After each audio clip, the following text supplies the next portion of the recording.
2 तास बैठक झालेली आहे। बैठकीतून नेमका काय निर्णय झालेला आहे? तुमच्यासोबत शिवाजीराव आढळराव पाटील देखील आहेत।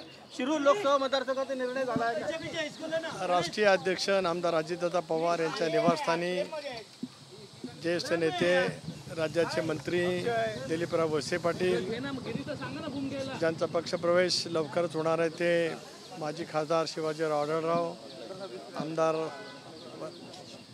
अतुल बेनके, आमदार चेतनजी तुपे, माझे ज्येष्ठ सहकारी ज्येष्ठ आमदार दिलीपराव मोहिते आणि काही पदाधिकाऱ्यांची आमची त्या ठिकाणी बैठक झाली आणि 26 तारखेला संध्याकाळी फार मोठा पक्षप्रवेशाचा सोहळा शिवाजीराव आढळराव पाटील आणि त्यांचे सर्व सहकाऱ्यांचा राष्ट्रवादी काँग्रेस पक्षामध्ये करण्याचा आम्ही त्या ठिकाणी निश्चित केलेला आहे। शिरूर लोकसभा मतदारसंघातून त्यांची उमेदवारी निश्चित झाली आहे का? शिरूर लोकसभा मतदारसंघातून उमेदवारी निश्चित झाली। एक असं आहे की महायुतीच्या काय तुम्ही अजूनही पालकत्वाची वाट पाहताय? 95,000पेक्षा अधिकच्या कुटुंबाचे आयुष्य आनंदाने भरले आहे। आजच कॉल करा आणि मिळवा फर्टिलिटी ट्रीटमेंटवर सूट आणि सर्वांना द्या आनंदाची बातमी। जागा वाटपांची चर्चा अंतिम टप्प्यामध्ये त्या ठिकाणी आहे। परवाच्या दिवशी माननीय मुख्यमंत्री महोदयांच्या जवळ बसलो होतो। दोन्ही उपमुख्यमंत्री होते, चंद्रशेखरजी बावनकुळे त्या ठिकाणी होते। आजच संध्याकाळी या जागांच्या वाटपांच्यावरती शिक्कामोर्तब त्या ठिकाणी होईल आणि त्याच्यामुळेच ज्या अर्थी एका ज्येष्ठ सहकाऱ्यांचा दीर्घकाळ लोकसभेमध्ये अतिशय उत्तम पद्धतीने काम करणाऱ्या शिवाजीरावांचा राष्ट्रवादी काँग्रेस पक्षामध्ये प्रवेश आहे, याचा अर्थ आपण त्याच्यातनं अनिवार्यता काढू शकता। पक्षप्रवेश कुठे होईल? पक्षप्रवेश कुठे होईल?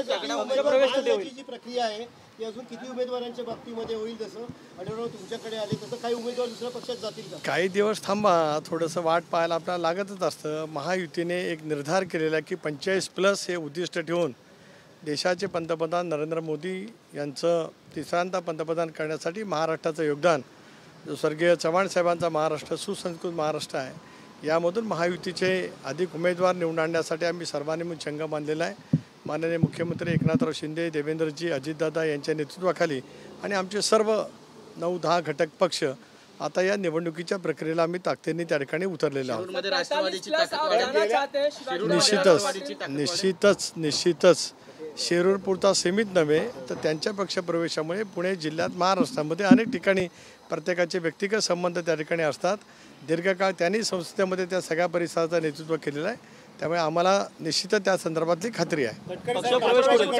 कोल्हे यांना गेल्या वेळेस आढळराव पाटील यांना तिथून पराभव झाले होते, मात्र यावेळेस अजितदादांनी ज्या पद्धतीने सांगितले की अमोल कोल्हे यांचा पराभव होईल, त्याच पद्धतीने आता आढळरावांची उमेदवारी तिथे झाली तर नक्कीच हा पराभव होईल का? निश्चित यावेळेला राष्ट्रवादी काँग्रेस पक्ष महायुतीचा उमेदवार फार मोठ्या फरकाने महाराष्ट्रामध्ये निवडून येत असताना शिरूरमध्ये सुद्धा मोठ्या फरकाने आम्ही त्या ठिकाणी विजय मिळवणार आहोत। पक्षप्रवेश कुठे होईल? पक्षप्रवेश कुठे होणार आहे? परवाच्या दिवशी पक्षप्रवेश शिरूर आंबेगावच्या परिसरामध्ये स्थान ठरेल, सगळे नेते मंडळी आज बसतील, पण मोठा पक्षप्रवेशाचा सुद्धा नेतृत्वपक्ष सोहळा होईल। जणू काही प्रचाराचा शुभारंभ त्या दिवशी झालेला पाहायला मिळेल। धन्यवाद।